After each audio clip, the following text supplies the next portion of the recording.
KCET 2026ರ result ಈಗ ಬಂದಿದೆ.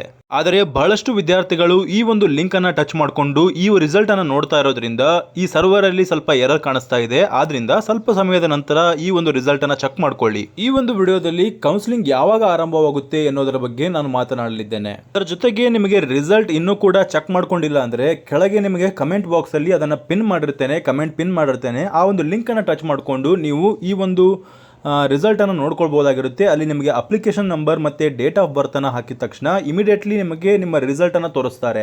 ಅದರಲ್ಲಿ ಇಂಜಿನಿಯರಿಂಗ್ ರ್ಯಾಂಕ್ ಎಷ್ಟಿದೆ, ಮತ್ತೆ ಅಗ್ರಿಕಲ್ಚರ್ ರ್ಯಾಂಕ್ ಎಷ್ಟಿದೆ, ವೆಟರ್ನರಿ ರ್ಯಾಂಕ್ ಎಷ್ಟಿದೆ, ಅದರ ಜೊತೆಗೆ ನಿಮ್ಮ PU ಮಾರ್ಕ್ಸ್ ಎಷ್ಟಿದೆ, ಈ ಎಲ್ಲ ಮಾರ್ಕ್ಸ್ ಅನ್ನು ಅಲ್ಲಿ ತೋರಿಸಿರ್ತಾರೆ.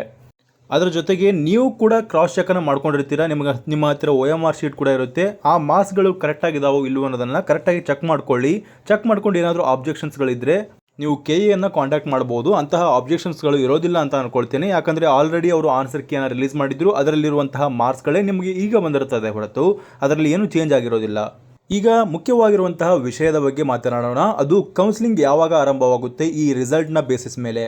ಈ ಒಂದು ರಿಸಲ್ಟ್ ಅನ್ನು ಬಿಡೋದಕ್ಕಿಂತ ಮುಂಚೆ ಒಂದು ಪ್ರೆಸ್ ಕಾನ್ಫರೆನ್ಸ್ ಅನ್ನು ನಡೆಸ್ತಾರೆ. ಆ ಪ್ರೆಸ್ ಕಾನ್ಫರೆನ್ಸ್ ಅಲ್ಲಿ ಈ ವರ್ಷದ ರಿಸಲ್ಟ್ ಯಾವ ರೀತಿಯಲ್ಲಿದೆ, ಈ KCET ರಿಸಲ್ಟ್ ಈ ವರ್ಷ ಯಾವ ರೀತಿಯಲ್ಲಿ ಅಭಿವೃದ್ಧಿಗೊಂಡಿದೆ ಎಲ್ಲದರ ಬಗ್ಗೆ ಆ ಒಂದು ಪ್ರೆಸ್ ಕಾನ್ಫರೆನ್ಸ್ ಅಲ್ಲಿ ಎಕ್ಸ್ಪ್ಲೇನ್ ಮಾಡ್ತಾರೆ.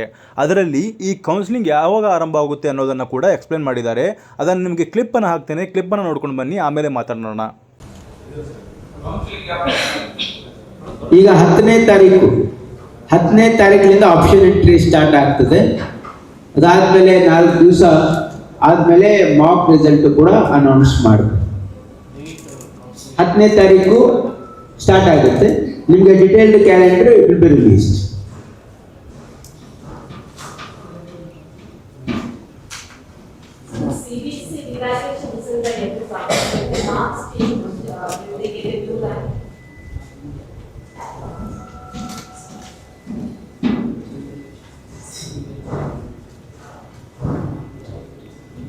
So this CBSE revaluation has never been considered in the past as well. In the past also, there is no history that we have considered this revaluation.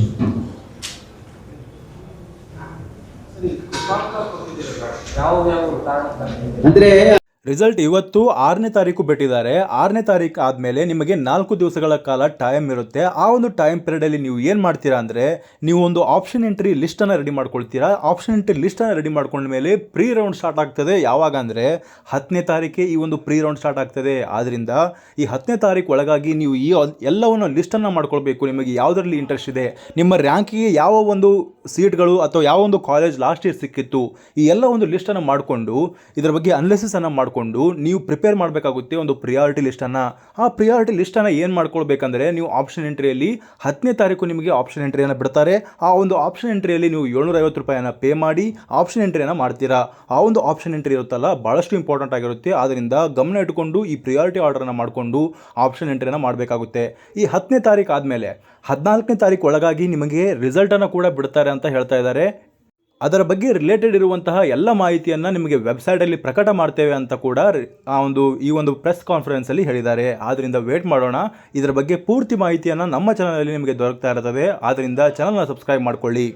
ಇದಿಷ್ಟಾಗಿತ್ತು ಈವರೆಗಿನ ಮಾಹಿತಿ. ಈ ಮಾಹಿತಿ ನಿಮಗೆ ಇಷ್ಟವಾಗಿದ್ದರೆ ಚಾನಲ್ನ ಸಬ್ಸ್ಕ್ರೈಬ್ ಮಾಡ್ಕೊಳ್ಳಿ. ಹಾಗೆ ನಿಮ್ಮ ಫ್ರೆಂಡ್ಸ್ಗಳಿಗೂ ಈ ವಿಷಯವನ್ನು ಶೇರ್ ಮಾಡಿ. ಧನ್ಯವಾದಗಳು.